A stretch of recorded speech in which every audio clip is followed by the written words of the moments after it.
Le talk show vous est présenté par la Caisse d'épargne CEPAC. Caisse d'épargne CEPAC, vous être utile.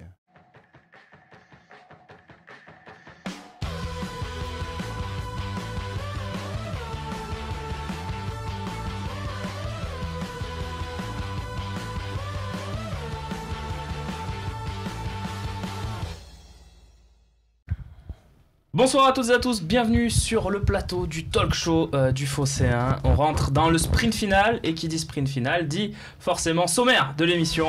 L'OM se rencontrera à Nice dans un match au sommet ce dimanche au Vélodrome. Gros plan dans cette émission, et puis série sera particulièrement à suivre côté niçois. Sakai, le soldat samouraï de Florian Thauvin, décrypté dans cette émission. Et un mot de mercato avec la rumeur qui prend de l'ampleur ces dernières heures, le dossier Koscielny. Autour de la table, ce soir, une partie expérience avec Bernard Rodriguez et Karim Zeribi. Bonsoir messieurs, bienvenue. Bonsoir. En face de vous, une partie un peu plus posée, un peu plus jeune évidemment. Babou, Fabrice Celeski est avec nous. Et Romain Canuti, évidemment. Sans qui rien ne serait possible quelque part. Messieurs, on rentre dans le vif du sujet avec ce match contre Nice, dimanche au Vélodrome, 21h. Un match, Fabrice, qui est décisif. Comment tu définirais ce match ? Déjà excitant parce que ça fait. Moi, je me souviens aussi du match aller à Nice et on avait vu un très beau début de match, très bonne première mi-temps des Marseillais. Quelques erreurs un petit peu individuelles qui nous avaient coûté le match, mais une équipe de Nice qui a été magnifique contre Paris. Moi, je m'attends à un très beau match, un match assez ouvert, et je me languis de voir ce match. Romain, Fabrice parle du match aller.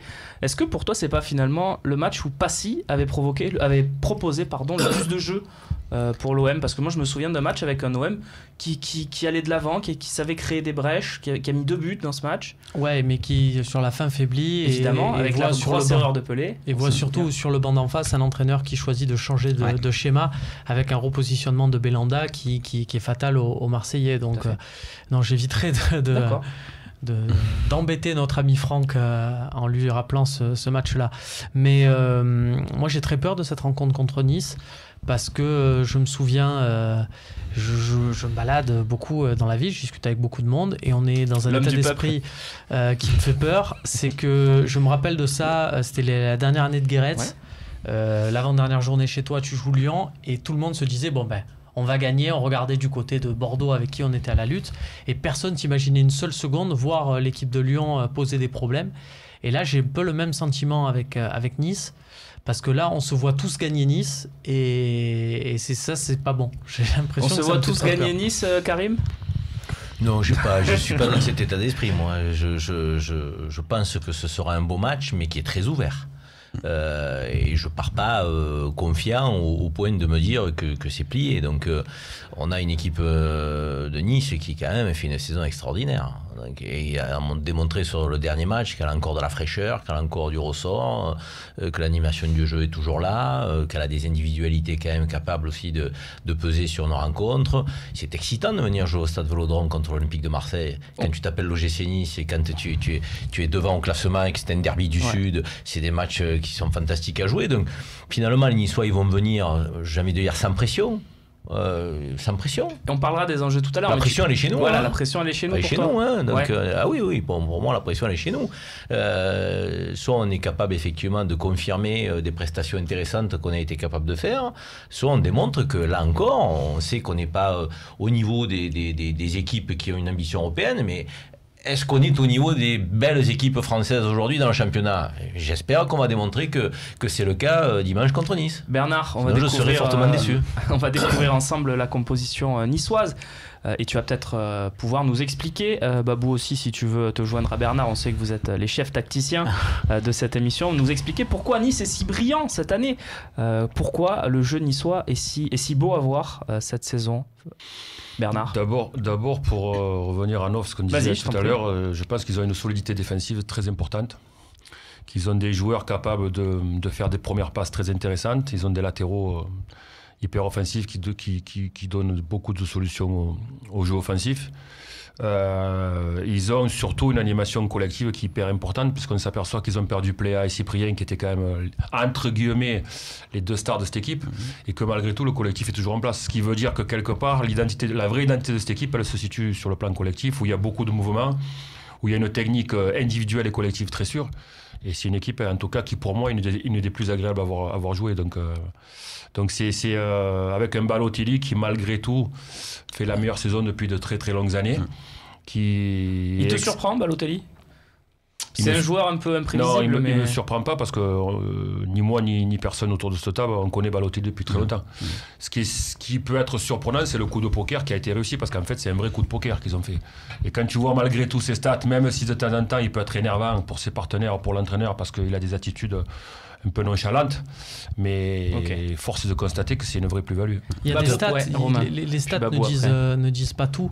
Balotelli, il fait gagner le match contre le PSG. Tu le vois bien que ses coéquipiers, ils savent qu'ils jouent avec un bon Balotelli dès les premières minutes. Ils savent qu'ils ont un mec devant qui va assumer ses responsabilités, qui va demander tous les ballons, qui va peser sur toute la défense tout seul. Et ça libère bon nombre de coéquipiers. Ça, malheureusement, tu le retrouves pas dans les stats.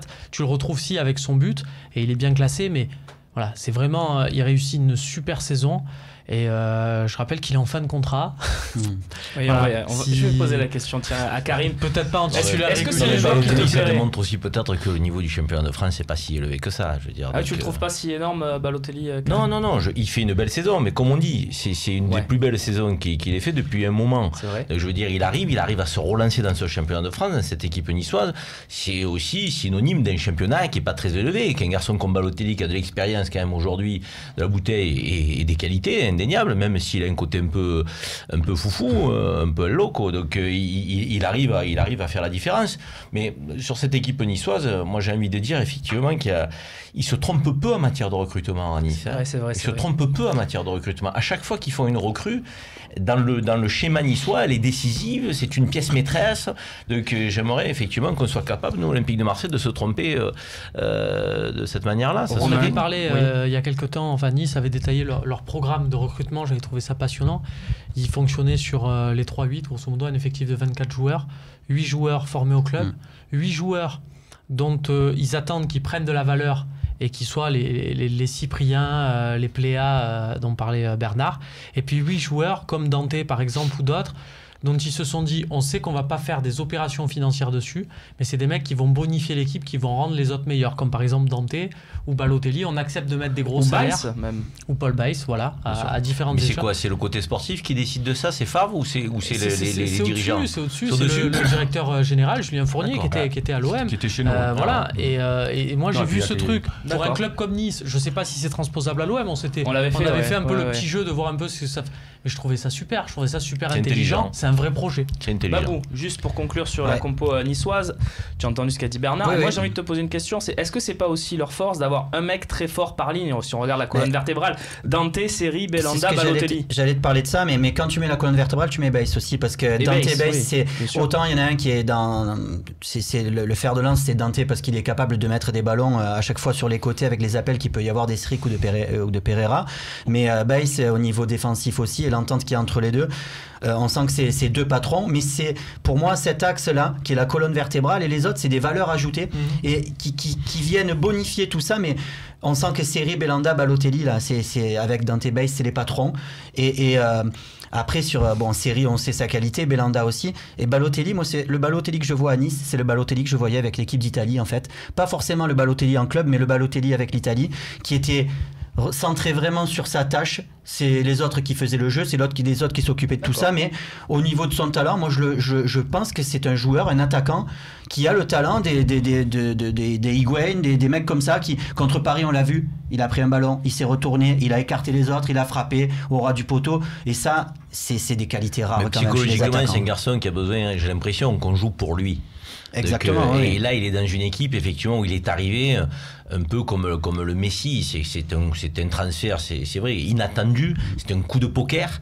Et en même temps, toute l'attention s'est portée sur lui. Je crois que ce garçon, psychologiquement, il aime ça, il a besoin de ça. Donc, et l'animation de jeu, la finalité, c'est Balotelli. Parce qu'on sait ce qu'il est capable de faire. Messieurs, je vous rappelle juste. Il y a quand même aussi, il faut mettre en avant quand même le travail de l'entraîneur. Ah bah ouais. J'allais dire Lucien Favre. Parce que quelque part. Souvent annoncé d'ailleurs parmi il a été élu quelquefois le meilleur entraîneur du championnat d'Allemagne. Champagne, mais franchement, par rapport aux blessures, en plus c'est quelqu'un qui, pour moi ça m'intéresse assez, tout le monde le sait, il est capable cette équipe a été capable de jouer à 3 derrière, à 4 derrière, à 5, à 2 attaquants, 3 attaquants, sans faire obligatoirement de changement de nom. Franchement, il fait un travail remarquable. Okay. Tu les vois tous progresser. Si j'avais eu René sur le plateau, je lui aurais demandé de me prononcer le Borussia Mönchengladbach, là où a évolué évidemment Lucien Favre. Ça nous aurait fait beaucoup rire. Messieurs, je vous rappelle qu'on est en direct sur Facebook Live depuis quelques semaines. Voilà, si vous voulez aussi nous suivre sur Facebook, allez-y. Et puis le hashtag LiveTalk si vous voulez poser vos questions parce que si sur on nous Twitter, suit sur Facebook et le forum du Phocéen. Tu as la petite... le petit vent de like et de petits cœurs là, c'est ça qui traverse quand tu regardes. Tu n'as jamais regardé les Facebook Live, tu sais pas ce que c'est. Comment, Nicolas? Voilà. C'est ça, me dit-on dans l'oreillette. Je ne le regarde pas à l'émission puisque j'y participe, Romain. Messieurs, on reste sur cet avant-match avec la compo de l'OM qui là, Babou, il n'y aura peut-être pas autant de surprises, autant de découvertes en tout cas, puisqu'on la connaît très bien. Toujours cette incertitude certique derrière. Hein. Pas si... C'est important qu'il soit de retour ou Fanny Rolando, ça peut faire l'affaire pour toi? C'est toujours très important pour la relance. On en a parlé tout à l'heure avec Nice, donc nous on a besoin de ça aussi, et on en a parlé la semaine dernière au niveau de l'animation. Mais c'est très bien que vous mettiez comme ça à chaque fois vainqueur, Lopez et Sanson sur la même ligne, parce que c'est jamais ça. Oui. On ne sait jamais lequel des deux. Il y a certains matchs, c'est Lopez qui joue quasiment en 10, comme ça a été le cas lors du match précédent, et quelquefois c'est plutôt Sanson qui se retrouve derrière Gomis. C'est un petit peu en fonction de l'adversaire. Derrière, ça bouge même pendant les matchs. Des fois ils se disent c'est moi qui fais 8, c'est moi qui fais 10. C'est ça. C'est là où Garcia a trouvé quelque chose d'intéressant. C'est qu'en fait, mis à part vainqueur, qui est en fait le socle devant la défense, que ce soit Lopez ou Sanson, ils se déplacent l'un toujours par rapport à l'autre. Et effectivement, ils peuvent se retrouver ou l'un ou l'autre en position de deuxième attaquant derrière Gomis. Et comme c'est des joueurs qui ont la qualité technique importante, c'est vrai que ça met quelque chose de très intéressant dans l'équipe. Karim, on a vu la démonstration face à Saint-Etienne, on a vu celle face à Caen. Est-ce que finalement ça arrive pas trop tard, cette équipe qui commence à produire du jeu, à être intéressante? Est-ce que tu n'as pas des regrets par rapport à ça? Parce que là on a vu du jeu quand même sur ces matchs-là. Ce qui est bien, c'est vrai que cette équipe elle confirme ses capacités offensives et ses capacités dans l'animation de jeu. Elle reste très faible défensivement malgré tout. Et quand tu joues contre des équipes qui n'ont pas un très gros potentiel offensif et que tu as la maîtrise du jeu, tu peux faire des choses assez intéressantes. La difficulté, c'est quand tu n'as pas le ballon à Olympique de Marseille. Quand tu joues face à une équipe qui a une bonne maîtrise de jeu, qui est le cas de Nice, on aura le ballon ou pas, Fabrice? Qui est un peu au-dessus, et là, défensivement, ça pèse et tu vois les faiblesses de ta défense. On aura le ballon ou pas d'ailleurs, Fabrice? Justement, à Nice, c'est la qualité principale moi, que je trouve à cette équipe, c'est la qualité technique qui, ça m'a un petit peu surpris au début, mais maintenant, ça fait partie de leur force. C'est clair et net. Quand tu vois contre Paris, les ballons qu'ils ont réussi à ressortir, même sous un pressing parisien, ils ont vraiment une grosse qualité technique. Donc je pense que c'est comme ça qu'on aime jouer aussi. Donc il va y avoir vraiment, on parlait de match ouvert tout à l'heure, c'est celui qui va arriver je pense à faire défendre l'autre qui va prendre un ascendant. Très bien, à mon avis, il y a une grosse bataille au milieu de terrain là, donc, sur l'enjeu et la clé de ce match. C'est là que ça va se jouer. En tout cas, on a très envie de voir ce match. Je sens dans vos propos, messieurs, que vous languissez d'être à dimanche soir. On va regarder aussi les enjeux tout de suite de cette 36e journée, avec donc ce match OM Nice, mais aussi un match très chaud pour nos rivaux bordelais.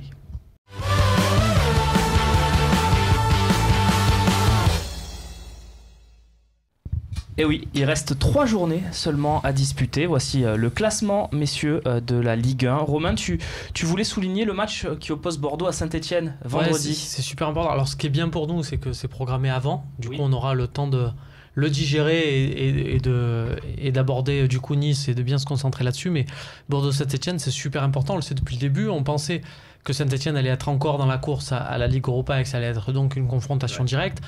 Bon, ils sont un peu décrochés parce que même si vous voyez qu'ils ont un match en moins, c'est un match à disputer contre Monaco. Donc Monaco on peut raisonnablement dire que c'est match perdu pour eux. Donc voilà, est-ce que Saint-Etienne va nous filer un coup de pouce? En gros, il faut le voir comme ça. Puisque je pars du principe qu'on ne gagnera pas à Bordeaux, voilà, mais on peut quand même faire match nul là-bas. Voilà, c'est des traditions, il y a des choses comme ça. Toute ma vie, j'espérais une victoire à Bordeaux, on l'a jamais eu, donc je me suis fait une raison. Un de ces quatre.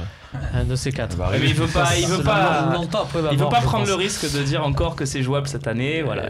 Pour lui, c'est pas jouable. Voilà, comme ça, c'est pas jouable. Mais en même temps, si Bordeaux fait nul contre Saint-Etienne ou perd et que tu vas faire nul chez eux, t'es assuré de la 5e place. En battant Nice. En battant Nice, bien sûr. Oui. Donc, ça fait beaucoup de quotient. Voilà, ça. Moi, je suis en partie d'accord avec Romain, mais pour moi, les deux matchs, je les mettrais de manière équivalente. Pour moi, tu sais qu'il va falloir faire au moins une victoire contre Nice ou Bordeaux.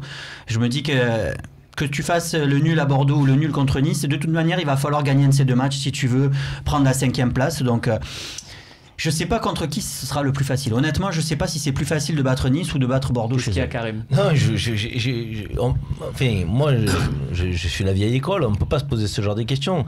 Tu peux pas imaginer finir 5e si tu bats pas Nice et Bastia, à minima. C'est à la maison que tu dois pas perdre de points, que tu dois te dire que c'est là que tu fais le plein si tu as des ambitions et des prétentions. Après, qu'on aille chercher le nul à Bordeaux, ça, effectivement, j'ai envie de dire, c'est là la performance pour moi. Oui, parce qu'on est au coude à coude avec eux. Mais Nice, c'est non négociable. Et la victoire, elle doit être chez nous si on veut avoir des ambitions. Mais le problème sur le match de Bordeaux, c'est que le seul truc qu'on n'envisage pas, c'est que Bordeaux, s'ils gagnent tous leurs matchs, c'est eux qui ont les cartes en main. Même si on fait nul à Bordeaux, mais qu'eux gagnent leurs 2 autres matchs, on les rattrapera pas. Donc il faudra peut-être aller faire dans cette confrontation directe. C'est pour ça que ce Saint-Etienne-Bordeaux est très intéressant, parce que si tu sais que par exemple Bordeaux va gagner à Geoffroy Guichard, derrière tu sais qu'il faudra faire un résultat chez eux, et donc ça va être... On n'a pas les meilleures peut-être statistiques quand on joue contre les 3 ou 4 premiers du championnat. Exactement. Ça va être le cas. La seule équipe qu'on a vraiment battue, c'est Saint-Etienne en fait. Oui, mais qui ne fait pas partie du top 4. Voilà, donc, il faut voir un peu si tu peux rattraper Lyon. Je pense que non, vu les matchs qu'ils ont. J'allais y venir parce qu'il y a un autre match qui peut être décisif, c'est le Bastia-OL. Et ces fameux 3 points, est-ce qu'on va leur donner les 3 points à Lyon? Réponse très rapidement en commission de discipline, on l'espère en tout cas.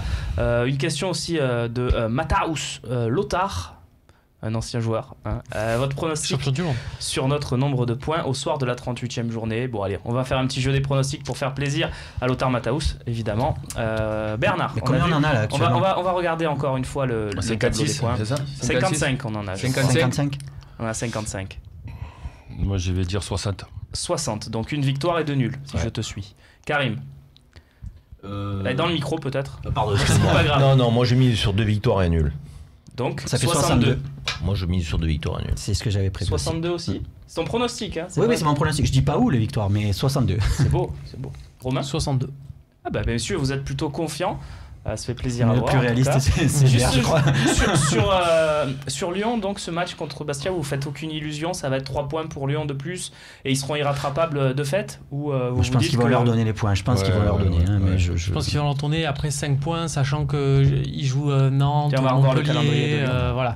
Je pense que c'est. Dans la 4e place, je pense qu'il ne faut pas y compter. Non. Ils ont les moyens déjà. C'est dommage parce qu'il y aurait eu ce scénario exceptionnel pour nous de voir Lyon demi-finaliste de Ligue Europa, échouer à la 6e place et donc ne pas être européen finalement, mais je pense que... Il aurait peut-être été quand même européen. Mais c'est trop. Même celui en Nice, si Nice, le dernier match, ne peut plus rattraper Paris, c'est sûr que c'est Nice, mais en même temps, ce sera un Nice qui a fait une saison extraordinaire et qui peut-être sera un petit peu démobilisé. Ça se comprend. On verra de toute façon. En tout cas, certainement, ce OL Nantes, tu n'auras peut-être pas la meilleure équipe aussi de Lyon. Ça peut jouer face à une équipe de Nantes qui fait une belle saison, puisqu'il y a ce match d'Europa League où Jean-Michel Aulas a encore beaucoup d'espoir. Leur meilleure équipe. Et puis ils ont théoriquement aligné hier à Amsterdam, bien sûr. Une équipe lyonnaise qui a quand même pris un coup sur la tête aussi. Ça va, à mon avis, les répercussions en championnat. Lyon a perdu 20 matchs cette saison, toutes compétitions confondues. Ils en ont quasiment sur la tête quand même. Pas de match nul. Bon, messieurs, on a vu les enjeux. En tout cas, on verra ce que nous réserve cette 36e journée. Et on suivra donc, Romain, ce Bordeaux-Saint-Etienne, effectivement, qui peut être important. Saint-Etienne-Bordeaux, qui peut être important. Merci de m'avoir corrigé. Qui peut être important pour la suite de l'aventure olympienne. On passe tout de suite à un joueur qui pourrait avoir une des clés dans cette rencontre. C'est Jean-Michaël Seri.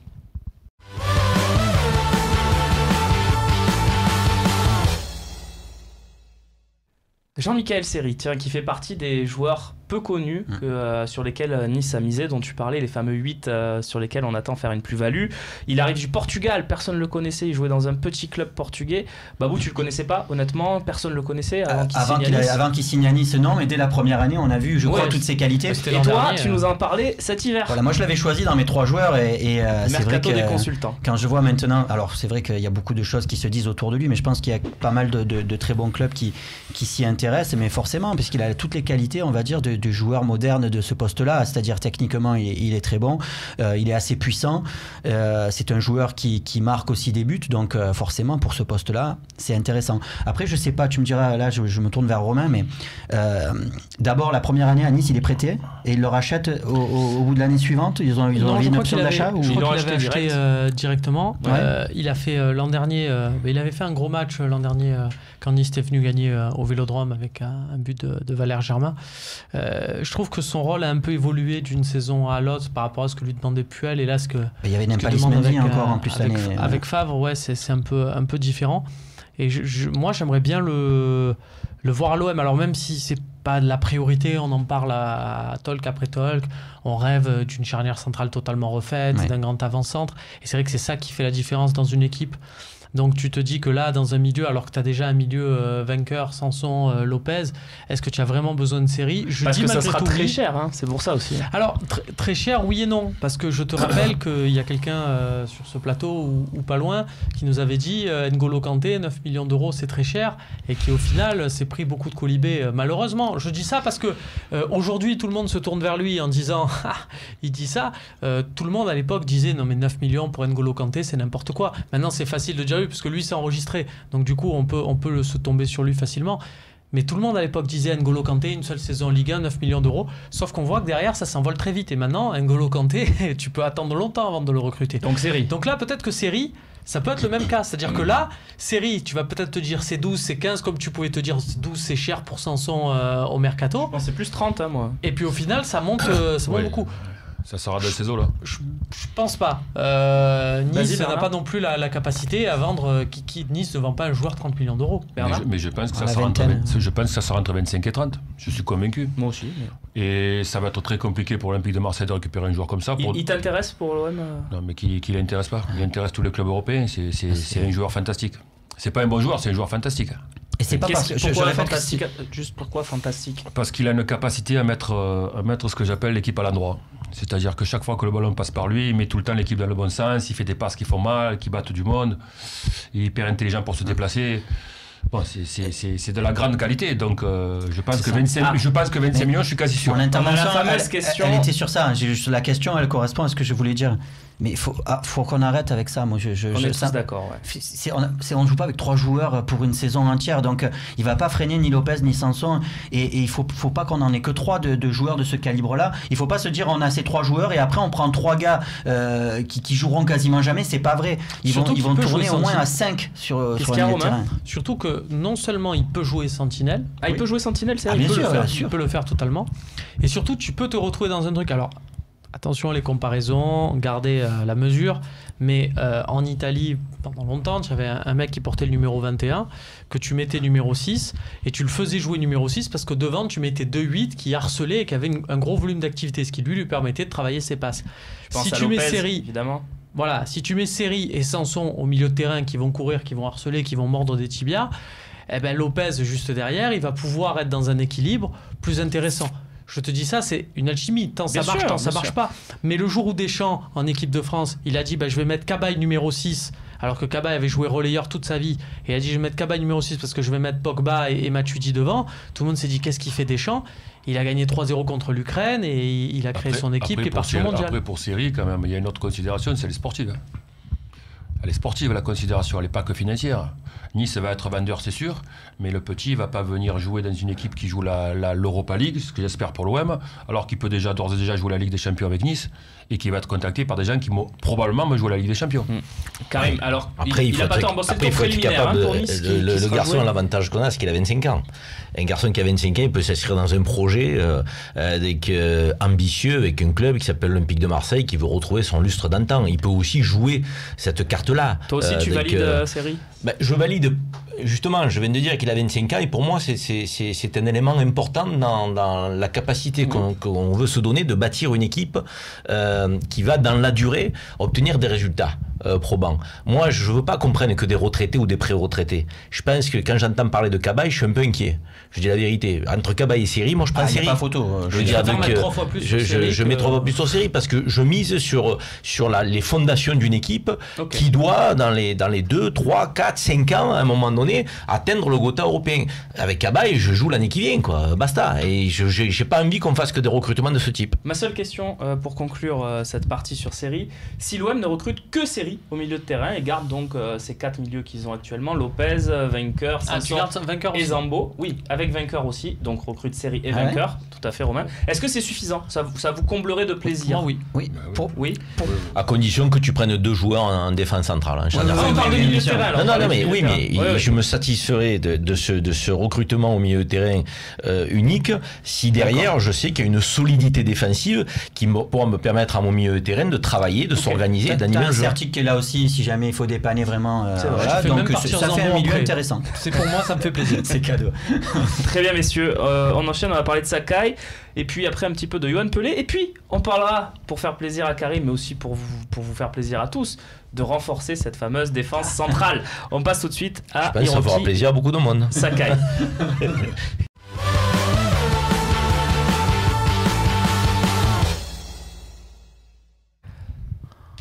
Hiroki Sakai, un défenseur qu'on découvre cette année, un arrière droit surprenant, messieurs. Babou, est-ce que tu pensais honnêtement voir un Sakai aussi bon cet été quand tu l'as découvert pour les premiers matchs? Non, loin de là, je peux pas dire honnêtement quand je l'ai découvert. Enfin, quand on a recruté Sakai, donc il arrive d'Allemagne. Même après les premiers matchs, je te demande. Après les premiers matchs, je trouvais qu'il avait, il a été critiqué beaucoup sur le côté, l'aspect défensif, ça c'est vrai. Mais tout de suite, on s'est rendu compte quand même que c'était une mobilette le gars quand même, parce que ce qu'il est capable de faire au niveau physique sur son côté, c'est assez intéressant. Après, il arrive aussi à l'OM, c'est son année de transition, on va dire, et il vient de faire une année, on va dire, pour une année de transition qui est plus que correcte, je trouve. Donc, moi, pourquoi pas, l'année prochaine, on en a déjà parlé, je pense que c'est un joueur à conserver sur qui on pourra compter. Bernard, est-ce qu'il sait vraiment pas défendre Hiroki Sakai, ou est-ce que c'est une mauvaise légende qu'on lui a mis sur le dos? Après, moi, quand je parle de défenseurs latéraux, je parle toujours de couple avec le joueur qui est devant lui. Bon, après, il faut force de constater que ce soit Thauvin ou Payet, c'est pas obligatoirement des fantastiques joueurs dans l'animation défensive. C'est pas Mandzukic. Donc il est souvent livré à lui-même, il gère souvent des 2 contre 1, même des fois des 3 contre 1 en fonction de la situation.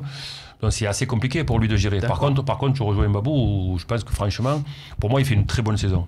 Par rapport aux joueurs qui arrivent et que personne connaît et qu'on est à la découverte. Donc effectivement, je garde. Tu parlais du couple avec Thauvin qui forme sur le côté droit. Florian Thauvin lui a rendu un très bel hommage. Par contre, il est intéressant le couple sur le plan offensif. On y revient, t'inquiète pas. Il lui a rendu un très bel hommage sur le Facebook Live de l'Olympique de Marseille. Voici ce qu'a dit Thauvin sur Sakai. Moi, j'ai pas honte de dire qu'aujourd'hui, si je fais une belle saison, c'est grâce à lui. Et pour moi, c'est lui qui fait tout. Non, moi, j'ai pas honte de dire que c'est lui qui fait énormément. Il défend, il attaque, il est partout. Il est partout. Moi, je lui dis, c'est mon soldat. Franchement, chapeau. Chapeau, je suis très, très heureux de jouer avec lui, je l'adore. Quand il faut se sacrifier et mettre la tête pour pas que le mec il marque, alors que il va se prendre le pied dans la tête, il est toujours là. Donc franchement, merci Hiroki, merci. Et moi aussi, je suis fan de toi, voilà. Bel hommage de Thauvin. C'est bien que le jeune réagisse comme ça, qu'il soit reconnaissant, qu'il lui rende hommage. Ce serait peut-être mieux qu'il prenne conscience qu'on a besoin de lui aussi pour des tâches défensives, de pressing, à la fois pour soulager l'équipe, pour soulager son coéquipier, mais dans les grands matchs et les grandes équipes, à un moment donné, il y a aussi le phénomène de bloc qui joue. Sakai, il est utile offensivement, mais si on veut qu'il soit utile défensivement, bon défensivement, il a besoin aussi que ses collègues, et notamment Thauvin devant, jouent le jeu pour pas qu'il se retrouve en infériorité numérique souvent, entre deux. C'est bien qu'il reconnaisse. Après, moi, je pense et j'espère que le coach va lui faire passer notre message. Champions Project qui nous dit défendre à côté de Fanny Rolando, c'est trop dur. Romain, toi, tu voulais appuyer aussi sur un mini scandale qui touche Sakai, c'est-à-dire qu'il n'est pas nominé par l'UNFP dans la liste des arrières latéraux sur lesquels on peut voter pour l'équipe type. J'ai vu la liste. Il y a Kevin Malcuit de Saint-Etienne. Bon, Arnaud Souquet aussi. Je trouve que c'est quand même un peu dur. Même l'ami Sébastien Corchia de Lille, quand on voit sa saison, je pense que Hiroki Sakai a tout à fait sa place. Donc là, c'est les latéraux gauche et droit. D'autant qu'il y a 7 arrière droits, j'ai compté dans cette liste, dans cette sélection de 10. Donc dans les 7 meilleurs arrière droits de Ligue 1, il n'y est pas. Attention, je vous dis pas que c'est le meilleur latéral de France, qu'il a le niveau d'un Thomas Meunier qui a montré quand même, il faut être honnête, des choses superbes avec le PSG.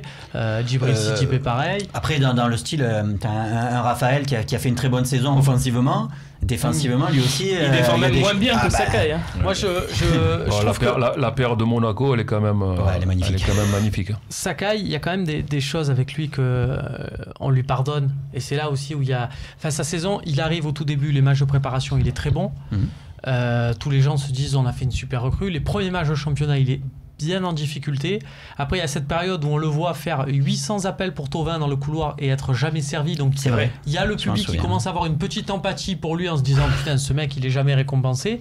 Et puis, il a enchaîné quelques prestations où là, on s'est dit, et pourquoi on s'est dit ça? Parce qu'à Marseille, dans l'histoire de Marseille, vous regardez l'histoire du club, on a toujours aimé les arrière-droits de devoir. On a toujours aimé ces mecs humbles et un peu porteurs d'eau. Disons qu'ils sont utiles, hein. Et qui sont au final et on utiles. le reconnaît. Et pour moi, Sakai, je le veux comme titulaire la saison prochaine. Mais tu veux quand même une doublure pour répondre à Biocel, Romain?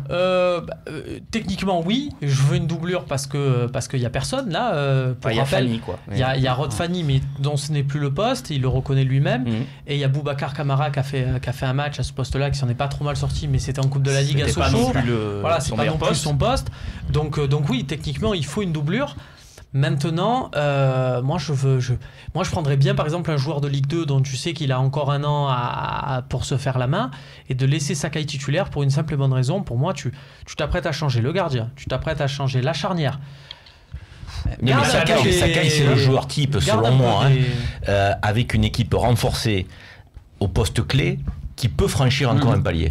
Pour moi, c'est le joueur type. Autant il y a des joueurs, j'ai le sentiment qu'ils plafonnent et que tu leur mettes qui que ce soit autour, leur performance ne variera pas.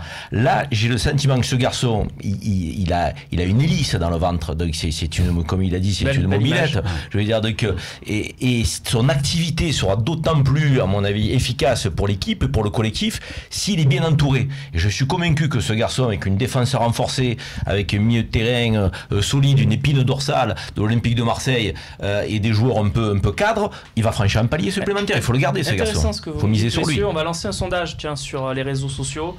Pour vous, l'année prochaine, Hiroki Sakai doit-il être titulaire ou doublure dans ce 11 de l'Olympique de Marseille? Je vais poser la question à Babou et à Bernard pour conclure cette partie. Titulaire ou doublure l'année prochaine? Pour répondre à ta question, titulaire, mais après pour rajouter un truc, honnêtement j'aime pas ce terme de doublure. Moi je veux donner de la concurrence aux joueurs, pas une doublure surtout à ce poste là. Par contre, ce que je veux pas non plus pour Sakai, on le disait pour Lopez tout à l'heure, j'étais pas d'accord avec ça, mais pour le coup Sakai, je voudrais pas lui mettre un joueur trop important, une star par exemple à ce poste là, où ça voudrait dire que lui cette fois-ci devient une doublure. Pour le coup, et doublure, je pense que ce serait pour le coup lui mettre un coup, le ralentir dans sa progression, mais lui mettre de la concurrence, oui. Donc plutôt titulaire quand même. Mais titulaire. Bernard? Titulaire. Bon, on découvrira, messieurs. Oui, je trouve Romain. qu'il a là où il a par contre des progrès à faire, c'est dans techniquement. Et je pense que il y a des mecs, tu sais que je vois que Bernard, le regard de Bernard se porte vers moi. Il y a des mecs, tu sais que techniquement ils progresseront jamais. Quand tu dis technique, je passe de suite à toi. Je sais. Il y a des mecs, tu sais que techniquement ils progresseront jamais. Lui, je pense qu'il peut. Et en fait, il y a certains moments où on est très indulgent, nous, avec Sakai. Je me souviens de matchs au Vélodrome où il y a des transversales. Tu le vois courir pour aller s'arracher pour prendre le ballon le long de la ligne de touche. Il n'y arrive pas et tu te dis, c'est parce que c'est Sakai, tu te dis, il y est quand même allé, il y était presque. Et tu vas attendre quand même, au fur et à mesure, si le niveau de l'équipe monte, que ce genre de ballon, il arrive à les récupérer. Donc titulaire ou doublure? Titulaire, voilà. Karim, indiscutablement titulaire. D'accord, on va voir ce que décident les gens qui suivent cette émission. Il a quel âge? Excusez-moi. Ce garçon. 27. Après, tu sais, ça dépend l'âge de Sakai, s'il vous plaît. Très vite dans l'oreillette. Messieurs, on va avoir l'âge de Sakai. Donc, plutôt titulaire pour vous. Ouais. On va voir aussi ce que pensent les téléspectateurs. C'est très intéressant aussi d'avoir leur avis, messieurs. Et il a 27 ans. Voilà, je meublais un petit peu pour avoir l'âge. 27 ans, Hiroki Sakai. On parle d'un joueur qui lui n'a plus 27 ans, il est beaucoup plus vieux. C'est Yohan Pelé.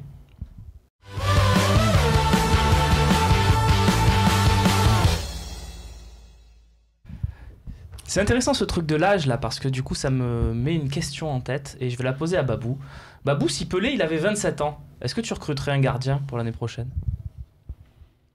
Tu t'y attendais pas à celle-là? Non, je m'y attendais pas du tout. Mais elle est pas mal, non? Ouais, sur Pelé, c'est difficile parce que y a le cœur qui parle un petit peu et je trouve que finalement c'est beau ce qu'il a fait par rapport à tout ce qu'on a pu le critiquer ou quoi. Mais après, si la raison l'emporte, oui, je le remplacerai parce que je pense qu'on a besoin d'un gardien de plus haut niveau que ça. Même s'il n'a pas démérité, je pense. Même s'il avait 27 ans. Même s'il avait 27 ans. Très bien. Messieurs, pareil, même s'il avait 27 ans, il faut. Parce qu'il n'a pas 27 ans, moi je veux qu'il reste en doublure. Oui. Ah, mais c'est pas ma question. S'il avait 27 ans, Romain, aujourd'hui, avec les performances qu'il fait. S'il avait 27 ans, je t'aurais dit, non, j'en aurais pas fait un titulaire, mais à 27 ans, je t'aurais dit, fais-le partir, parce qu'un gardien, il a besoin de jouer, et que je trouve que c'est une chance qu'on a d'avoir un mec avec cette mentalité. Il a dit de suite, là, il a dit, mais moi, j'accepte d'être doublure l'année prochaine. Doublure, moi je le garde aussi comme doublure. Je pense qu'on le garde tous. En termes de mentalité, il y a d'autres joueurs. Après, attention, ils reviennent à l'enfer. Hein. Ils reviennent à l'enfer. Mais c'est ça qui est bien. Mais c'est ça qui est bien. Donc, c'est peut-être parce qu'ils quand tu reviens à l'enfer, même être doublure à l'Olympique de Marseille, je peux te dire que. Mais c'est peut-être ça qui est bien, Bernard, c'est que des échos que j'en avais avant de connaître l'enfer, et bien sûr, je le souhaite à personne, il n'avait pas forcément cette mentalité chez certains coéquipiers à lui au Havre qui me disaient que c'était un peu le prototype à l'époque du jeune espoir français comme on en connaît. Maintenant, il est plus du tout là-dedans. Et moi, je trouve que l'OM a besoin. Qu'est-ce que je suis content. Il s'exprime jamais en zone mixte. Il parle pas avec les journalistes. Il garde ses distances. Mais tant mieux. Mais il s'exprime peu. Tu sais que quand tu es un passionné de foot, quand même, je pense que c'en est un, et que tu as le problème qu'il a connu, qui dépasse le cadre du foot, et que par miracle, parce que ça s'appelle comme ça, tu as la chance de revenir, de rejouer, et dans un des plus grands clubs quelque part européens, en tout cas au niveau de l'impact. Bon, tu peux imaginer quand même que tout ce que tu vis, c'est un bonheur. Et même être doublure, c'est un bonheur. Mais on rappelle 3 ans d'absence quand même, Pelé, hein, une grosse maladie. Hein. La stratégie de certains joueurs dans ces moments-là, c'est de se dire quoi? C'est de se dire non, mais moi je veux être titulaire pour, in fine, gratter le meilleur contrat possible. Alors que lui, il est déjà en train de dire de gagner du temps, de dire mais moi je suis OK pour être doublure. Je trouve qu'en termes de mentalité, on voit que le mec, il n'est pas là à la recherche forcément du meilleur contrat. Et je pense qu'on dit souvent que c'est un peu comme la femme du président dans les théories. Un bon numéro 1, c'est bien quand tu as un numéro 2 derrière qui te facilite la tâche. Et je pense qu'avec Yohan Pelé comme doublure, le gardien qui arrive l'année prochaine sera dans les meilleures conditions. Vous prenez toujours un numéro 1 alors, parce qu'il y a quelques mois de ça, tout le monde était d'accord pour prendre un numéro 1. Mais tout le monde est toujours d'accord. Tout le monde est toujours d'accord. Oui, je pense que quand même il te faut un numéro 1. Priorité du mercato, un gardien de but, Karim? Ça fait partie des priorités de mon point de vue. Mais tu le mets à la même hauteur de priorité que la défense centrale? Pour moi, c'est lié. Ça va avec. Pour moi, c'est lié. C'est j'allais dire, indissociable. C'est comme les droits et devoirs en République. Donc, moi, ce garçon, j'ai un regard positif sur lui parce que d'abord, il a une bonne mentalité. Et je pense qu'on a besoin dans un groupe d'avoir des garçons qui ont une bonne mentalité, parce que ça te relève un groupe ou ça te le pourrit, selon la mentalité, dans les moments difficiles, mais aussi dans les bons moments. 2, c'est quand même le seul joueur de cette équipe qui a succédé à quelqu'un qui était indétrônable. Je veux dire, tu regardes tous les autres postes, vrai. Je veux dire, les gens sont arrivés, ont trouvé leur place et autres. Lui, il est arrivé à la place de Mandanda, qui était quand même un pilier de l'équipe, et derrière, il s'est fait trucider au départ. Il s'est fait critiquer de toutes parts, il est resté debout. Après, il a démontré qu'il a été capable de prendre des buts, certes, mais de sauver aussi quelques matchs, de faire des... Donc je trouve que c'est un garçon qu'il faut garder dans le groupe, surtout qu'il en aimait le désir. Il accepte d'être une doublure, et donc il le fera avec un très bon état d'esprit, et c'est important dans le groupe. On voulait souligner, parce que ce mois-ci, il a particulièrement été bon quand même. Hein. On rappelle 17 clean sheets depuis le début de saison. On conclut avec cette question, petit tour de table. Tiens, qui a sa place en numéro 1 la saison prochaine? Todd Douné, un camarade visiblement de coiffure. Oui. Stéphane Ruffier. Vu la situation en plus de Saint-Etienne, là, c'est le moment ou jamais d'aller l'arracher. D'accord. Babou? Moi, j'ai déjà dit, je sais pas qui, j'ai pas de nom, mais je souhaite que Zubizarreta fasse quelque chose et nous trouve un jeune, comme on a fait à un moment donné pour Mandanda, et qu'on puisse garder sur plusieurs années. Donc construire dès l'année prochaine. Donc plutôt Alban Lafont, quoi. Je sais pas, non, mais moi je suis pas contre une bonne surprise, mais c'est pas moi qui vais la trouver. Zubizarreta, elle est là pour ça. D'accord. Bernard? Ruffier. Ruffier aussi? Ouais, je suis assez fan de Ruffier. Ouais. Enfin, je suis très fan de Ruffier. Après. Pourquoi tu es fan de Ruffier? Parce que je trouve que c'est un gardien moderne par excellence. Je trouve qu'il a une envergure un peu comme Mandanda, quoi. Il prend beaucoup de place. C'est déjà impressionnant. Il a un beau jeu au pied. C'est un chef de défense, un gros caractère. Aussi, ouais. Bon, c'est des leaders, quoi. Et puis sur le plan des qualités, et je pense qu'il les englobe en quasi-totalité. Tu sens que c'est le genre de mec, quand il y a une défaite, tu sens que ça va pas rigoler. Tu vas pas le voir rigoler après. Je pense que lui, il associe le caractère au gabarit. Par exemple, tu prends quelqu'un comme Pelé, tu as la sensation que c'est un gentil. C'est un grand costaud, mais c'est un gentil. Aussi, voilà. Quand tu vois Ruffier, tu as la sensation que le mec, il peut te bouger des gens, quoi. Et c'est important. Pour les prochaines interventions, prochaines interventions un peu plus près dans le micro, juste on me dit dans l'oreille, je ne t'entends pas très très bien. Voilà. Oui, Romain. J'avais vu un match d'Europa League de Saint-Etienne où tu sais, tu as les stades où on peut te faire descendre des caméras. Et donc un mec tirait un penalty face à Ruffier et tu avais la caméra, tu avais l'impression d'être derrière le mec. Elle paraissait petite, la cage. Je te dis, il prend de la place. C'est wow. Karim, qui a sa place Écoute, moi je pense qu'on est capable en France d'avoir des bons gardiens, on a démontré souvent. Donc déjà, je pense que c'est un gardien français, on n'a pas besoin d'aller chercher à l'étranger. Ruffier, pourquoi pas. Il fait penser un peu au méta, moi. Je veux dire, donc, dans la mentalité, dans le caractère, dans la force un peu que représente le garçon. Mais c'est pas ton premier choix, j'ai l'impression. Non, c'est pas ça. C'est que après, je m'interroge dans un groupe. Voilà, Ruffier dans un groupe. Qualité intrinsèque de gardien, c'est un kamikaze, il a peur de rien, il prend de la place, ok, très bien. Après, dans un groupe, comment ce garçon il vit dans un groupe, je m'interroge. Ouais. Mais il semble avoir un peu peut-être un côté un peu tête brûlée là. Je m'interroge. C'est vrai que ce que tu dis, ça me fait réfléchir aussi. Je pense qu'il faut qu'il y ait quand même des gens costauds à côté, comme on peut avoir Evra ou quoi, des gens qui vont être leaders du groupe et qui peuvent encadrer ce gars-là. Il ne faut pas qu'il soit. Bon, après, il y a un lobbying sur le retour de Mandanda, donc. Aussi. Et il y a un gros lobbying ce soir, me dit-on, dans l'oreillette, sur les réseaux sociaux et le hashtag LiveTalk pour le gardien de l'Ajax. Moi, si tu me dis il y a un lobbying pour le retour de Mandanda, alors là, effectivement, je signe pour ça d'abord. Ah oui, d'abord pour ça. Donc c'est Onana, je crois, le gardien de l'Ajax, qui a été très bon hier contre Lyon, qui nous a fait kiffer, on va le dire. Et est-ce que c'est un bon choix? C'est un jeune gardien camerounais? Moi je préfère Ruffier. J'ai rien contre lui. Ça rentre pas dans le truc du jeune gardien, ça quand même. Sûrement. Ouais. Gardien, c'est gardien. Tu joues gardien jusqu'à 40 ans. Moi j'ai du mal à juger quand même. Non, moi je veux une valeur sûre là-dedans. Tellement d'inconnus. Très bien. Je prends pas le risque. Bon. À ce poste-là, je prends pas le risque d'un jeune gardien. Il nous faut de la solidité, de l'expérience, de l'autorité dans la cage. Messieurs, on passe à la partie mercato, si vous le voulez bien. On a commencé un petit peu avec le gardien de but. On va monter d'un cran. On va regarder la défense centrale maintenant.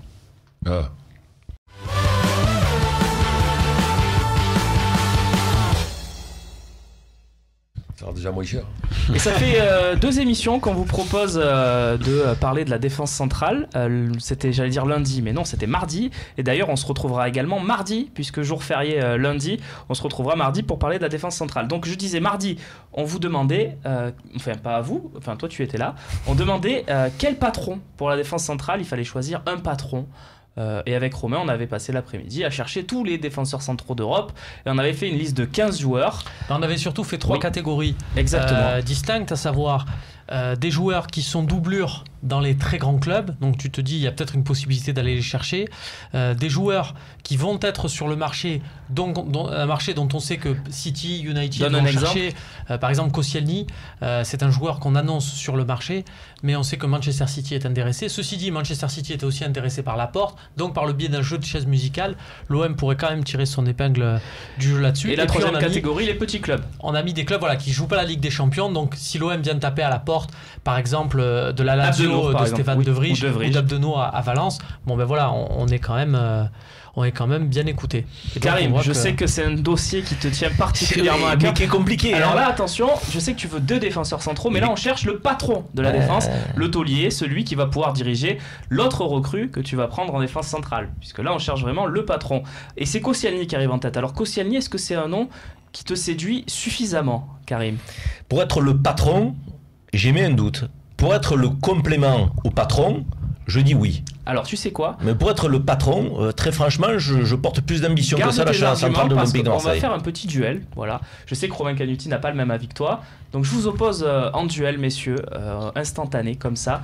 Karim, est-ce que tu veux la main ou est-ce que tu la laisses à Romain Canuti? Oui, mais c'est à toi que je le demande. Il est confiant. Est-ce que tu prends la main ou est-ce que tu la laisses? Je la laisse. Très bien. Alors Koscielny, Romain, est-ce que ça serait le patron de défense idéal? Alors oui, tu m'aurais posé cette question il y a 4 ans, je t'aurais dit non, parce que il y a 4 ans, j'étais un peu du même avis que toi. Je trouvais que Koscielny c'était le bon lieutenant qui mettait des tacles, mais qui coûtait parfois des pénaltys, qui était un peu foufou. Et là, c'est plus du tout le même. L'an dernier, il a fini meilleur défenseur de Première Ligue, ce qui est quand même si on dit que la Première Ligue c'est un championnat, c'est quand même meilleur défenseur de Première Ligue. Il y a du beau monde et c'était lui le numéro 1. Et puis cette année, Mertesacker qui est à côté de lui est remplaçant. Il a Mustafi et c'est lui le patron. Donc vraiment, je le vois en capacité d'incarner ce rôle. Karim Zeribi, est-ce que ça peut être le patron idéal de ta défense centrale la saison prochaine ? Pour moi, ça n'est pas le patron idéal. D'abord parce que ce garçon n'a pas démontré suffisamment par là où il est passé qu'il pouvait être le patron, avoir l'autorité nécessaire pour diriger nos défenses. L'Olympique de Marseille est à la croisée des chemins. On a eu des défenseurs comme Carlos Moser, Karl-Heinz Foster, Gabi Heinze. Je pense que Koscielny n'est pas à ce niveau-là. Et il nous faut un défenseur central de ce niveau-là. Et Koscielny peut être le bon complément. Il a 31 ans, ne l'oublions pas. Donc on ne bâtit pas grand-chose non plus avec Koscielny. Il va être entre 25 et 30 millions d'euros. Je trouve que ça fait beaucoup et ça fait très cher. Donc pour un garçon de ce gabarit, on peut avoir mieux. Et là tu as dépassé. J'ai un peu plus donc du coup. Oui, tu as 5 secondes, vas-y, je te les donne. C'est moi qui compte. Tu es arrivé à quel âge, Gabriel Heinze, à l'Olympique de Marseille ? C'était Enzo, c'est pas Koscielny. C'est bon. Ok. Tu compares autre chose, comparer les deux. Mais c'est son argument. Quelle audace. Parce que Koscielny n'est pas Il y a un argentin. gaucher et un droitier déjà, c'est pas le même. Babou et Bernard, est-ce que vous êtes d'accord avec les arguments de l'un ou de l'autre ? Babou, Bernard. Non, moi je pense que Koscielny c'est un très bon choix. Ça serait ton patron idéal ? C'est un très bon choix parce que je pense que je vais un peu rejoindre mon ami Romain sur les derniers mois. Quand je dis derniers mois, c'est la dernière année et même un peu plus, sur les 18 derniers mois. Je pense qu'il comprend l'équipe de France. Il a pris une dimension supplémentaire. Donc je pense que pour l'équipe de Marseille, je ne lui ferai pas signer un contrat de 4 ans. Je lui ferai signer un contrat de 2 ans et je pense que dans les deux prochaines saisons, ça peut être le grand. Vous mettez 30 millions d'euros sur Koscielny. Très bonne question de Karim. Tu mets 30 millions d'euros sur Koscielny. On ne connaît pas le tarif, Karim. Bah, il vient de... C'est ça à peu près. Ça peut être, ça paraît cher comme ça, comme un peu comme j'avais dit pour Payet. Ça paraît cher si on prend le truc individuellement, mais sur l'ensemble du projet, mettre 30 millions à ce poste-là et sur ce gars-là, enfin peut-être, oui. Peut-être. Tu les mets toi 30 millions sur Koscielny ? Je pense que je l'aimais parce que là je rejoins. C'est un impératif, c'est un secteur. Je te demande pas si tu l'aimais, Romain. Je sais que tu ce qu'il faut comprendre, c'est qu'on est sur un secteur où il y a tellement peu de défenseurs centraux disponibles que les prix deviennent totalement fous. Moi, quand vous me dites ça me rend fou parce que on a pris des mecs à la direction sportive qui ont du réseau à l'échelle mondiale et planétaire. On n'est pas capable d'aller chercher des défenseurs centraux sur les bancs de touche des grandes équipes. Mais vous avez fait la revue des effectifs des grandes. Il y a que ça. Il y a que ça. Il y a que ça. Il y a que ça. Ouais, il y a que ça. Il y a Jérémy Mathieu au Barça, par exemple. Si tu veux. Tu vois, tu veux vraiment. Même les grands clubs, il y a les meilleurs. Karim, après, il y a un truc. T'as mis les meilleurs. Parce que tu es aussi autant au courant que nous. Après, on en a parlé tout à l'heure en off. Après, il y a un problème économique. C'est qu'aujourd'hui, les prix flambent. Aujourd'hui, le moindre joueur, aujourd'hui, te le vendent 15-20 millions.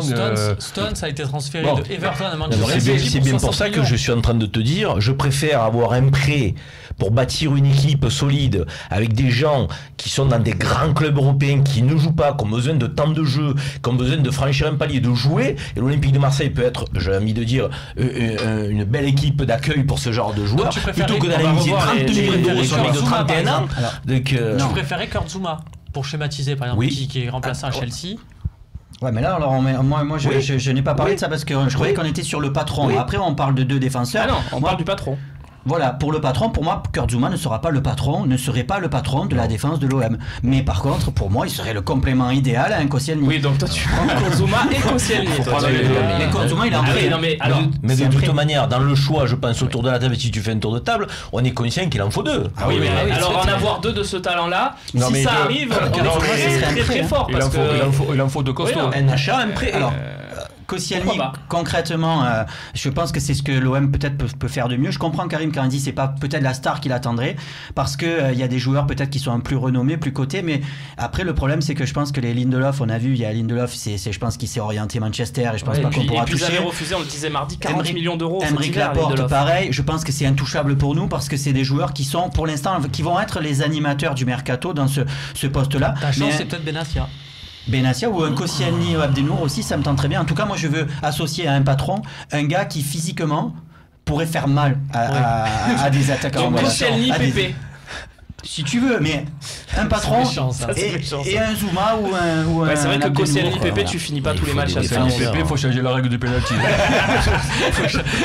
Faut remettre les arbitres de 93, je crois. Tiens, on va remettre une dernière fois la liste. Donc, Karim, toi, tu en veux 2, par exemple, de cette liste. Donc, tu prendrais lesquels, tiens? Ah oui, Ouais, mais j'en veux 2 de Sinon, cette mais- liste. Moi, Karim, il en veut deux tu me depuis. proposes cette liste. Bon, après, je j'ai pas assez de connaissances du marché pour savoir qui est disponible et qui ne peut ne. Alors là, on a l'être dit ou que pas. ceux qui Enfin, bon, peuvent voilà. venir, en Bon. théorie. je vais te dire, Romain, si tu me dis on en a 2 en de théorie. cette liste, mais tu me dis on N'importe en a lesquels. 2, mais c'est les 2 derniers, je viens, je te serre la main, il n'y a pas de Parce qu'il souci. faut prendre Enfin, les 2 c'est- premiers de la liste. Voilà, après, oui. Ah oui, Bien oui. vu. Non, mais tu as un droitier, tu as un gaucher, tu as de l'expérience, Ouais. tu as de la jeunesse. Mais Ça la- serait bien quand même. La porte, Koscielny, j'aimerais, mais Laporte, c'est vrai que. je crois que. Ah là, même si on Guardiola, il lâchera pas. Koscielny, même Laporte. si on viendra te dire ouais, tu recrutes que français, pas de grave. Pas Alors grave. attends, la question du coup pour conclure. Si on prend Koscielny Laporte, mais c'est tout. Tiens, tu préfères ça. C'est-à-dire, On prend soit on renforce tous les postes dont on a besoin, l'avant-centre, le gardien, voilà, ou on prend juste Koscielny et Laporte. j'ai peut-être envie de te dire oui, moi. Juste Moi, je pour. crois que oui, J'ai moi aussi. peut-être envie de C'est-à-dire, te tu, dire oui. tu ne fais que ces 2 recrues. Alors oui, c'est ça. Soit tu fais ces 2 recrues, mais celle-là quand même Koscielny Laporte. C'est-à-dire, tu gardes Gomis, je garde tu gardes Gomis, tu gardes Pelé, voilà. Soit tu recrutes vraiment. Non, mais ça, à c'est un tous les tu préfères postes. de merde. ça. Moi, je dis oui. Non, Moi, je dis non, oui. Juste non. comme Comme ça. quoi pour ça a voir. marché donc. Non, pas du Bon. tout, pas du tout. Moi, je suis encore une fois. Là, cette Tu me dis, charnière, elle est quand même incroyable. on prend pas de gardien et on fait pas d'effort sur le gardien. Ah. On se met 2 défenseurs centraux et un avant-centre. Je te dis oui. D'accord. Mais je peux pas aujourd'hui faire le choix entre renforcer ma défense centrale et ne pas mettre quelqu'un C'est pas la devant. tendance, C'est non, pas mais possible. Non, mais C'est ça pas va possible. se Non, mais renforcer tu es dans partout, une de toute réflexion de façon. construire un effectif. Tu n'es pas dans la réflexion de construire une équipe. C'est vrai aussi. Peux-tu préciser cette nuance? Je ne l'ai pas saisie. La nuance, c'est que tu fais pas une saison à 11 et que, comme l'ont dit si bien mes confrères, que tu penses aux blessés, tu penses aux suspensions, tu penses aux méformes. Il te faut des joueurs capables de rentrer dans une équipe sans l'affaiblir. Grégory Serti. Non, mais ça, tu imagines mais- aujourd'hui Mais ne pas Grégory prendre Sarti, le problème d'avant-centre. c'est que c'est lui qui est Non, blessé. mais oui, est-ce que c'est tu imagines obligatoire. aujourd'hui ne pas prendre d'avant-centre avec ce qu'on C'est a vécu? impossible, Non, c'est c'est impossible. impossible. Tu C'est préfères, c'est impensable. tiré- C'est un tu tu veux, préfères, Karim, C'est tu qu'on est préfères. contre. Voilà, c'est pour te mettre dans Non, cet mais état-là. Le principe la du tu problématique de préfères.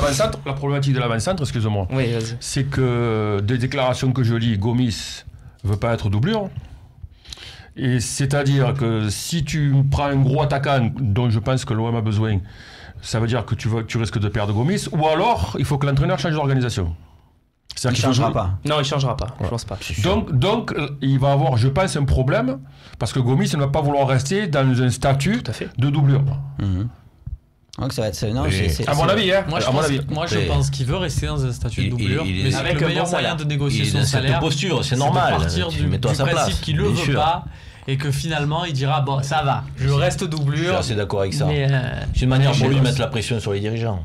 Messieurs, c'est l'heure des questions-réponses. Il y aura peut-être des questions mercato sur les il y en avant-centres, aura sur les sûrement. gardiens. On va voir ce que vous nous avez réservé sur Facebook, Twitter et le forum du Phocéen.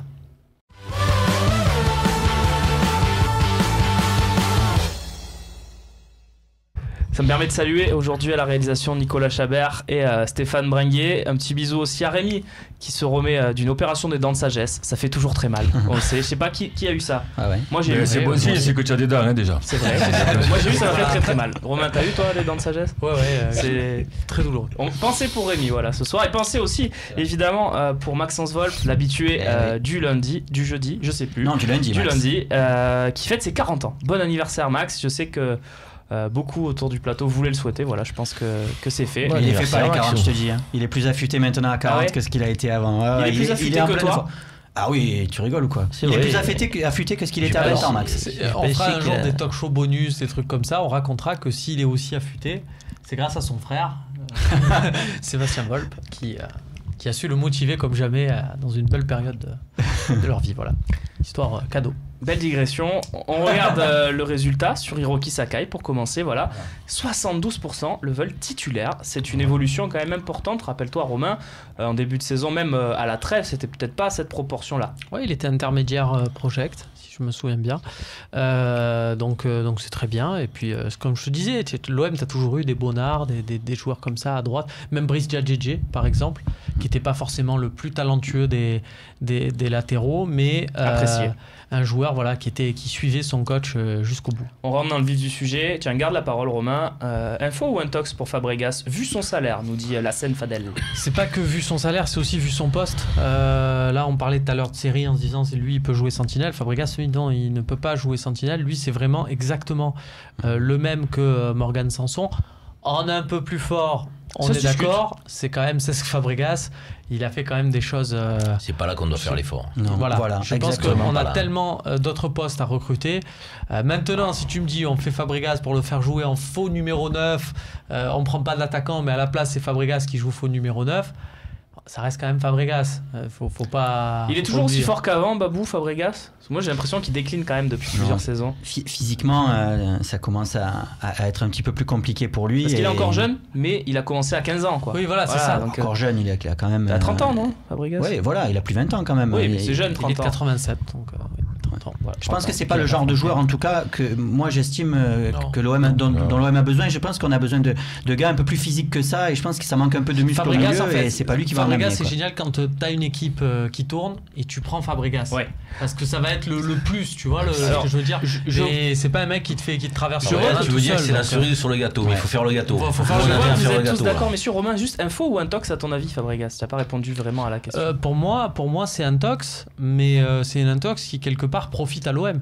Parce que Fabregas, là j'ai vu, on en parle un peu de partout, et à chaque fois qu'on parle de Fabregas, parce que c'est un mec qui a annoncé sur le départ, il y a le nom de Marseille. Donc quelque part, ça envoie un message à tout le monde de se dire Marseille est en position de. En ce moment, de toute manière, j'ai l'impression qu'à chaque fois qu'il y a une rumeur qui sort dedans, il y a Milan, Inter, Marseille. City aussi. Ils y sont tous. Parce que c'est des clubs qui vont faire un gros mercato. Messieurs, c'est bien d'être vu comme ça. Ça me permet aussi de saluer tous les gens qui nous posent des questions. Sans eux, rien ne serait possible dans cette partie questions-réponses. Et on adore ce moment des questions-réponses parce que voilà, je ne savais pas qu'on allait parler de Fabregas, par exemple. Et c'est un plaisir de lancer ce débat. Fabregas, c'est grâce à vous. Voilà, Donnie Darko, tiens, question. Entre retour de prêt et un effectif pro conséquent, quelle va être la stratégie pour dégraisser? Très bonne question de Donnie Darko, parce qu'il va falloir en faire partir du joueur, mon cher Bernard. Surtout derrière. Tu n'as pas 50 solutions. Soit tu retrouves une bascule sportive, c'est-à-dire que le joueur qui revient de prêt, il trouve une possibilité sportive, soit avec un petit transfert à une petite indemnité, soit avec un accord sans rien gratuitement. Soit tu as des joueurs qui vont vouloir négocier un bon de sortie sur le plan financier. Donc en fonction de leur statut, en fonction de leur salaire et en fonction des possibilités qu'ils vont souffrir, ça sera plus ou moins difficile de dégraisser. Question intéressante parce qu'il y a 27 joueurs qui ont joué cette saison avec le maillot de l'OM. Il y a 5 joueurs en prêt, ça fait 32, il va y avoir les recrues, il va falloir en faire partir, Babou, là, du monde. Bien sûr. Et c'est pas facile de les faire partir. Ah bah non. Encore une fois, surtout derrière, puisque c'est là qu'on veut recruter, on a déjà, il y a déjà embouteillage au niveau des défenseurs centraux, au niveau de la quantité, pas de la qualité. C'est le moins qu'on puisse dire. Donc si on en prend 2 encore, ça va être très compliqué parce que les équipes savent que tu dois dégraisser à ce niveau-là, donc ils vont pas te faire de cadeaux. Tu les donnes ou pas les Rekik, les Bocan pour t'en débarrasser, Babou? Les données, non, mais par exemple, je te parle d'un Doria. C'est très possible si personne n'arrive à nous l'acheter ou si tu n'arrives pas à le caser ou à faire une rupture de contrat à un moment donné, il va falloir le prêter encore une année en attendant qu'il arrive en fin de contrat à un moment donné et partir gratuit l'année d'après. Voilà l'intérêt de faire de Consola un club filial. Tu leur prêtes la moitié des joueurs que tu veux pas. Ils ont essayé, mais les mecs voulaient pas y aller. C'est ça le Raconte-nous ça, Romain. Il y a deux joueurs qui intéressaient Consola pour Tuiloma et Andonian. Bill Tuiloma et Andonian. Bill Tuiloma a préféré rester en CFA avec l'Olympique de Marseille. Andonian a préféré signer au FC Veria en Grèce, une équipe dernière de son championnat qui n'a fait que des défaites depuis le mois de janvier où il les a rejoints. À exception de 2 matchs, ils ont gagné. Le premier, Andonian ne l'a pas disputé parce qu'il était suspendu, il s'était fait expulser dès la 20e minute au match précédent. Et là, il a connu sa première victoire il y a une quinzaine de jours. Je parlais de Consola en Ligue 2. Hein. Oui. Ah oui, on n'y est pas encore, mais ça peut arriver. Ça peut arriver mathématiquement. Ça peut arriver, c'est vrai que ça change la donne. Si l'OM les aide à s'organiser, mais peut-être que ça peut être problème, malheureusement, voie d'accueil Consola pourrait même être en Ligue 1. Le problème, c'est que ces joueurs-là, ils feront zéro concession sur leur salaire. C'est des joueurs qui va le payer, même si tu vas leur trouver un prêt quelque part, ils vont te dire je vais là-bas en prêt, mais ils vont payer que 20% du salaire, les 80%. Mais est-ce bien grave le salaire, j'ai envie de te dire, quand c'est plutôt l'opération de dégraissage, mais c'est ça, mais c'est que ces joueurs-là, souviens-toi, il y a une saison, tu as voulu faire partir les Édouard Cissé, les Abriel, les choses comme ça. Tu as passé ton mercato en fait à donner de l'argent à ces mecs-là pour qu'ils s'en aillent, et du coup tu n'as pas recruté. Moi c'est ça que j'ai peur. Un Bounassar, même s'il trouve un club et qu'on va te dire il a touché Il y a eu quand même un miracle avec le pro. Quand je dis miracle, c'est par rapport à sa situation en France pour Romain Alessandrini. C'est-à-dire que Romain Alessandrini, tu as touché de l'argent sur son transfert, alors que à Marseille, plus personne n'en voulait et compagnie. Il a réussi à partir dans un club qui a misé sur lui. Dans un autre championnat où on n'entendait pas du tout parler de lui, lui, il a accepté de partir, il a accepté de... Les planètes se sont alignées. Voilà, les planètes se sont alignées. Mais attention, parce que Bounassar, ça fait quand même plusieurs talks qu'on dit qu'il va rester 5 ans dans les tu préfères. Donc, les autres, je sais pas si les planètes vont s'aligner. Question suivante, Lala 13. On fera une partie quand même sur ce thème du dégraissage parce que c'est très intéressant et il y a vraiment des questions à se poser là-dessus parce que si on veut vraiment recruter 7-8 joueurs, il va falloir en faire partir réussir son mercato, c'est aussi ça. Tout à fait. Lala 13, sur le forum du Phocéen. Quand on voit la fin de saison de Lyon, la qualif pour l'Europa League est-elle nécessaire si on veut rejouer la Ligue des Champions rapidement? Oui, non mais là c'est facile de poser la question au lendemain d'une défaite 4-1 contre l'Ajax. Mais soyez honnêtes, on avait les boules quand on les a vus sortir l'AS Roma qui est deuxième du championnat d'Italie. Ils ont eu des matchs, le match avec la Casette qui met un missile et qui regarde comme ça Deschamps. On avait envie que ça soit nous, on avait envie de la vivre nous cette soirée. Ce qu'ils ont eu Beşiktaş, bon, j'ai pas envie de vivre, de me frotter aux Turcs sur la pelouse. Mais voilà, ils ont vécu des trucs. On regarde le football, on vit le football pour vivre ces moments-là. On aurait aimé vivre ça. Non, oui, mais ce que nous dit Lala 13, c'est que finalement, ça leur coûte peut-être aussi leur saison, cette histoire d'Europa League. Ils sont passés par l'Europa League et ils sont... Je suis assez d'accord avec toi, mais j'essaie de comprendre la question de notre ami. Je pense qu'elle est orientée sur ça. Non, mais c'est une réflexion française de se dire oui, non, mais on veut pas se qualifier pour la Coupe d'Europe parce que tu vas être fatigué, tout ça. Moi, on est là pour vivre ça. Non, moi je crois pas du tout à ce genre je dirais de réflexion idéologique. Si tu veux retrouver la Ligue des Champions, au contraire, moi je dis qu'il y a un passage qui est celui du retour vers l'Europa League pour regoûter à la Coupe d'Europe. Alors effectivement, pas la première qu'on connaît, mais te familiariser avec les matchs internationaux, remobiliser autour de ton club, de ta marque, de ton image, et puis donner aussi envie à d'autres de venir rejoindre. Non, et puis il y a aussi un point que j'ai pas abordé, mais c'est l'indice UEFA, le coefficient UEFA. Si tu ne joues jamais l'Europa League parce que tu te dis c'est trop fatigué, le jour où tu arrives en Ligue des Champions, tu es dans le chapeau 4, tu te prends Dortmund, Arsenal et Naples et tu finis avec 0 points en phase de poule. Si tu es comme Lyon, tu fais des parcours en Europa League, tu gagnes des points au coefficient UEFA, tu es chapeau 2 et tu as des équipes l'année Dortmund, Arsenal, Naples, il me semble qu'on est chapeau 3. Mais mais je comprends ce que tu veux dire. C'est pour rappeler aux gens que si tu es dernier en Europa League. Tu es dernier, voilà, tu peux pas grand-chose, mais quand même. Mais quand même, tu prends des points à l'indice UEFA et tu es chapeau 2, chapeau 3. Tu peux essayer d'envisager d'être chapeau 2 dans les prochaines saisons. Catastrophe. Abdelaziz, sur Facebook, on parle beaucoup de recrutement, mais pensez-vous l'OM capable de retenir à nouveau tous ses meilleurs éléments à l'avenir? On pense par exemple à une grosse offre pour Florian Thauvin, par exemple, ou Maxime Lopez. Karim. C'est un peu difficile de répondre par l'affirmative ou pas. J'ai envie de dire aujourd'hui, les jeunes ont certainement envie de jouer OM Champion Project, là, le projet. Après, il ne faut pas perdre de temps, quoi. Je veux dire, si on veut que cet attrait dure, que cette espérance de revoir l'OM au tout premier plan dure, il va falloir quand même que l'année prochaine on soit capable d'attirer des joueurs, de bâtir une équipe solide et de retrouver le haut du championnat de France. Bernard, cet été il y a un club espagnol, je sais pas, le Barça, j'invente, qui vient et qui propose 30 millions pour Lopez. Il faut faire quoi? Il y a, tu sais, dans ce genre de négociation, il y a le même débat en ce moment qui est en train de sortir pour Mbappé. Oui, à une échelle supérieure. À une échelle supérieure. Oui. Après, il y a, comme vient de dire justement Karim, je pense que déjà, si tu veux te renforcer, il ne faut pas perdre tes meilleurs éléments. Quoi qu'il arrive. Avant de recruter, parce que si tu recrutes, mais que tu perds Thauvin, que tu perds Payet, que tu perds Sanson... Non, on est d'accord. Donc déjà, ceux-là, il faut les garder. Il faut garder tes meilleurs. Tu n'en vends... On peut vendre aucun. Il faut garder tes meilleurs si on part sur un projet. Je suis d'accord, il faut garder tes meilleurs, sinon tu ne te renforces pas. Donc ça, c'est déjà la condition, à mon avis, indispensable. C'est indispensable, ça. Tu ne peux pas construire si tu ne gardes pas tes meilleurs joueurs. Ici, ils te filent 30 millions d'euros pour Thauvin, plus 2 super joueurs de leur effectif.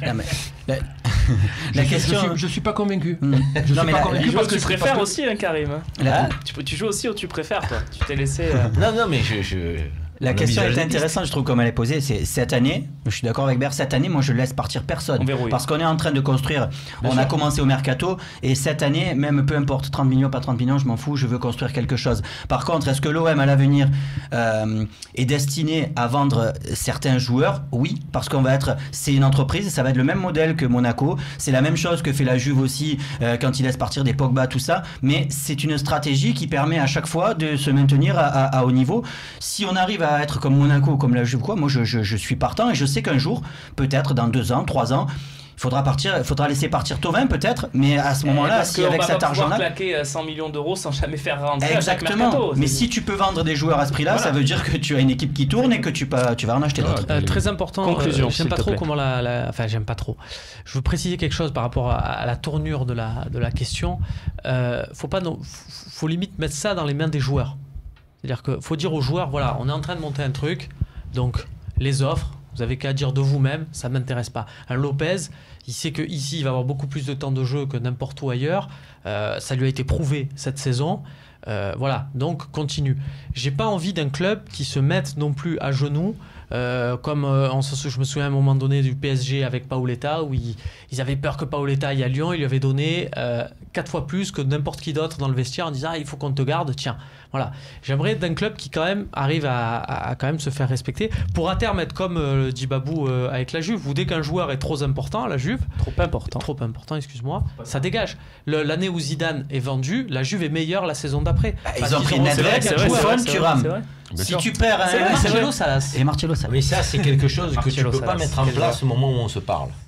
C'est quelque chose que tu peux mettre en place en 2-3 ans, ça. Mais au moment où on se parle, effectivement, ceux qui sont tes cadres doivent rester tes cadres. Et tu dois mettre de la valeur ajoutée. S'il y en a un qui fait un forcing pour partir, pars et tu vas te manger les doigts de louper ce que tu vas louper avec ce qu'on est en train de monter. Alors on me dit dans l'oreillette que, attention quand même, parce que nous, ça n'a pas marché après Drogba quand même. On a réussi à rentrer beaucoup d'argent, parce que pas très bien réinvesti. On n'avait pas construit quelque chose justement. À cette époque-là, c'est Drogba et le reste. Et tu fais un super parcours et tout en Coupe d'Europe, mais en championnat, c'est pas terrible. Il n'y avait pas construit l'équipe. Mais il n'y avait pas l'équipe autour. Et tu vends quand tu es en place. Là, tu n'étais pas en place. Il n'y a pas que Drogba. Je pense que sur plusieurs joueurs, ça nous est arrivé. Bon, victoire de Romain Canuti dans le duel. Non, mais de manière, à chaque fois que tu fais un match contre lui, 84%, il a son fan club. Alors attention, oui, c'est vrai que Romain Canuti est en train de devenir le René Malville, parce que souviens-toi que c'est lui qui avait le. Il suffit que tu dises ça pour que le René il vienne au prochain truc en te disant comme ça Canuti, là il vient là. Allez. Et il va venir, il va vouloir. Non, mais il y avait deux têtes de gondole du duel, c'était Najet Rami et René Malville. T'es en train de rentrer dans les bonnes statistiques. Tiens, un petit cadeau comme ça. Retour de Najet Rabi mardi au talk show. Super. Ça, c'est une bonne comme ça. Cadeau. Tac. C'est une très bonne pour moi, ça me fait plaisir. Je regarderai le talk. Beaucoup de gens la réclament, me dit-on aussi dans l'oreillette. C'est normal. Elle a plus la possibilité par rapport à son travail de venir. Voilà, elle est pas du tout mise à l'écart. Si elle est dispo, elle vient quand elle veut. Et là, c'est le cas. Donc. Un peu comme Certic, voilà. Quand il veut jouer, il joue. Mais je voulais que Najet revienne. Mais oui. Najet, si tu nous écoutes, n'écoute pas en fait. Ça voulait dire que quand elle est disponible, elle est titulaire, c'est tout. Voilà. Vous m'avez pas laissé aller au bout de ma métaphore. Prends Vincent Kompany, prends d'autres exemples que c'est Certic quand même. C'est sympa. Merci Bernard, merci Karim d'avoir été avec nous. Toujours un plaisir, messieurs. Messieurs, vous revenez très vite la semaine prochaine, évidemment. On regarde ce match contre Nice et on le débriefe mardi 9 mai, me semble-t-il. Ou 15, je sais plus. Quelle journée 9 mai, voilà. Tu reviendras le 15. Mardi 9 mai, sur le plateau du Talk à 18h en direct. À mardi donc, peut-être avec une très belle victoire à la clé. Salut.